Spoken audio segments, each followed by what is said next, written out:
New Mexico in Focus correspondent Russell Contreras catches up with a UNM professor and author to talk about her new book called Border Bodies. In the book, Dr. Bernardine Hernandez highlights the role of sexual capital in the formation of the West and argues Hispanic women were key in creating the cities and societies that we know today. Bernardine Hernandez, professor of English at University of New Mexico. Thank you for joining us today. Thank you for having me. Your new book, Border Bodies, Racialized Sexuality, Sexual Capital, and Violence in 19th Century Borderlands, comes out. It's a very provocative. You have a lot of good things to say. But before we get into some of your research, you start this book off with the West Mesa murders. Why start with that contemporary event to define what you're going to take us on this journey here? Yeah, so I'm originally from Albuquerque, so Albuquerque has a big place in my work and my research, and the research is all about how sex affects society in a material way. Instead of just being an identity category of homosexuality, heterosexuality, bisexuality, I'm thinking about sex and the repercussions it has on society. And so the West Mesa murders for me was a prime example of how this theoretical framework in my book was able to enunciate itself. And because these 11 women were missing between 2001 and 2005, and they weren't actually found. The first bone wasn't exposed until 2009 on the KB home development land. And I think about how these women were labeled in the press whenever their bones were found. And they're all labeled as sex workers and as prostitutes.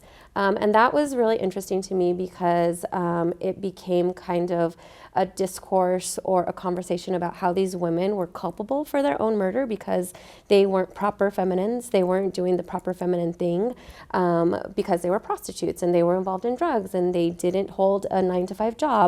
And couple that with these bones and their bodies being exposed on the top 5 home developers in the nation, which is KB Homes. I thought it was a really great example to be able to start this book and how sex adds capital to our society in these ways that we don't really see.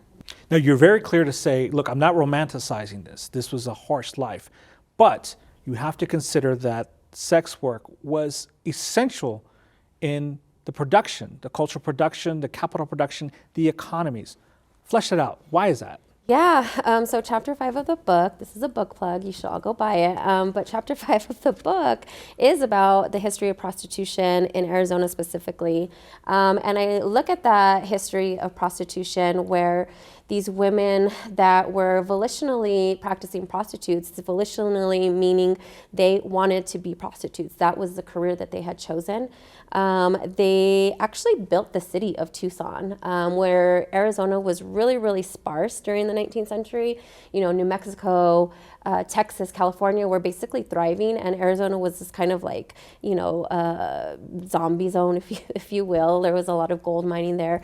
But prostitution was the main economy that was keeping Arizona afloat. And basically what the prostitutes did in Arizona was they built the city. They had all of these municipal codes that actually doctors would come in and charge these women for health checks, right? Or they would come in and they would say, you have to pay a fee for the bunker that you're staying in. So all of these fees that the municipality would charge these prostitutes went into building the city of Tucson. And so they had a lot of power. They had a lot of political power. But as we see at the turn of the century, all of these really kind of these immigration laws that focused on cleansing the border of sex and racialized populations had a really ill effect on prostitution at that time. And so 1907 was the big prostitution law, or was a big immigration law that happened at that time. And basically it was tied to prostitution and sex. And so if immigration officials thought that a woman was practicing prostitution, whether that she was born in the Americas, in the United States, or born in Mexico, she would be deported back to Mexico regardless of her immigration status.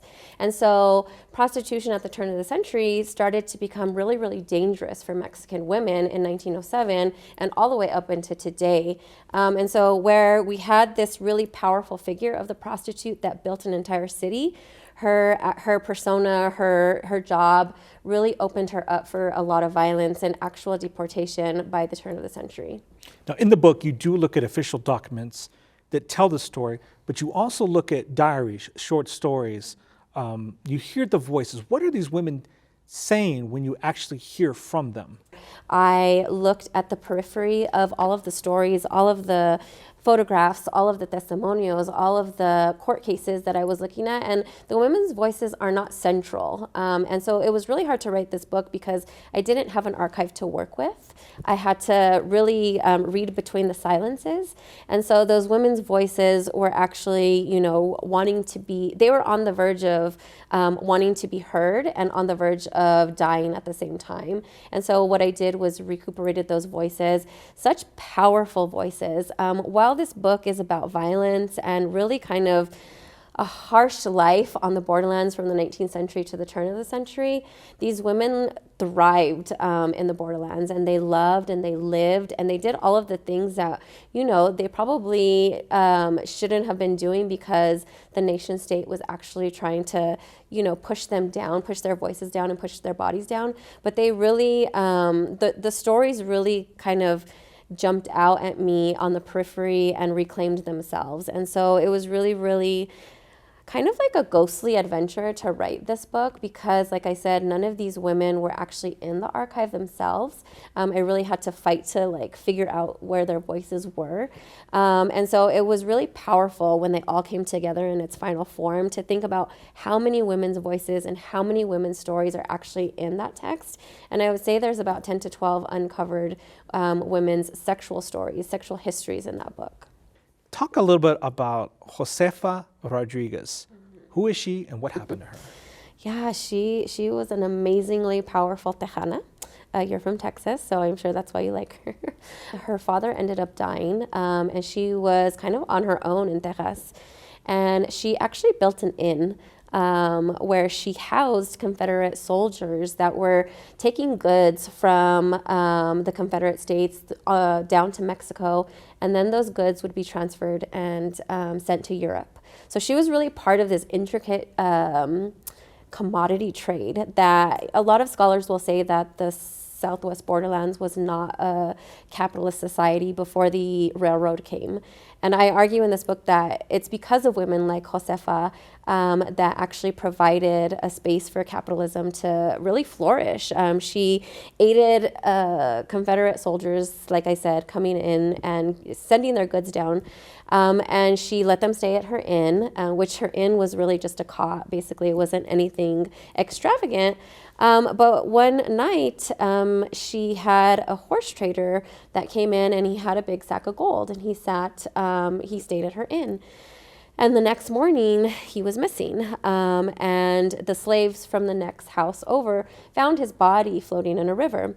And so his last place of occupation was at Josefa Rodriguez's inn. And so they arrested her and charged her with his murder. And she kept saying that she did not do it, she did not do it, she did not do it. They actually found his gold in the river as well, so she didn't take the gold. But because she was aiding in this kind of Confederacy trades of goods, she was sentenced to hanging, execution by hanging.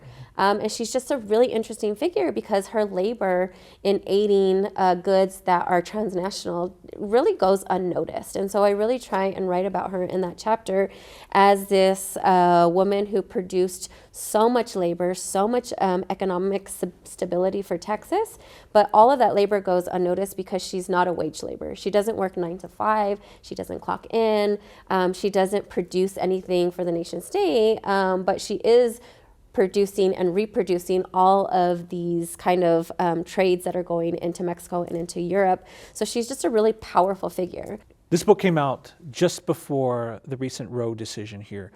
Why is this book important for our contemporary times?